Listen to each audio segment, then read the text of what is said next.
అనాయాసేన మరణం. అనాయాసేన మరణం వినా దైన్యేన జీవనం. దేహాంతే తమ సాన్నిధ్యం దేహిమే పరమేశ్వరం.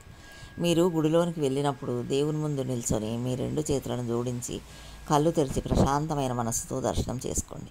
దర్శనం అయ్యి గుడికి బయటకు వచ్చాక గుడి మండపంలో కూర్చొని కళ్ళు మూసుకొని అప్పుడు మళ్ళీ భగవంతుని రూపాన్ని గుర్తుకు తెచ్చుకొని ఆయన్ను ఈ క్రింది విధంగా అడగండి. అనాయాసేన మరణం, నాకు నొప్పి లేక బాధలేని మరణాన్ని ప్రసాదించు. వినాదైన్యేన జీవనం, నాకు ఎవరి మీద ఆధారపడకుండా నేను జీవితంలో ఎవరి ముందు తలవంచకుండా ఎవరిని నొప్పించకుండా నేను ఎవరి వద్ద సులగన కాకుండా ఉండే జీవితాన్ని ప్రసాదించు. దేహాంతే తమ సాన్నిధ్యం, మృత్యువు నా వద్దకు వచ్చినప్పుడు నేను నిన్ను దర్శించుకునే విధంగా దీవించు. దేహిమే పరమేశ్వరం. ఓ ప్రభు, నాకు ఈ కింది 3 వరాలను ప్రసాదించమని నిన్ను ప్రార్థిస్తున్నాను. అనుక్షణం నీ ప్రార్థనలోనే గడిపే విధంగా అనుగ్రహించు. నీ ప్రార్థనతో నన్ను ఉత్తమమైన మార్గంలోకి తీసుకువెళ్ళు. 2, ఎప్పుడూ కూడా నేను నిన్ను నాకు కానీ బిడ్డలకు కానీ సంపదలకు కానీ పేరు ప్రఖ్యాతులు కానీ ఇవ్వమని అడగను. కానీ నాకు నీవు ఉత్తమమైన నీ సాన్నిధ్యాన్ని అనుగ్రహించు.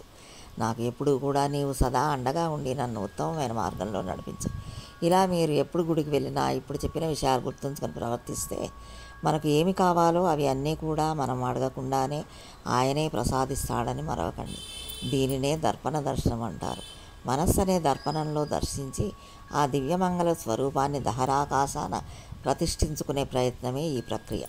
సర్వం శ్రీకృష్ణార్పణమస్తు. జై శ్రీమన్నారాయణ.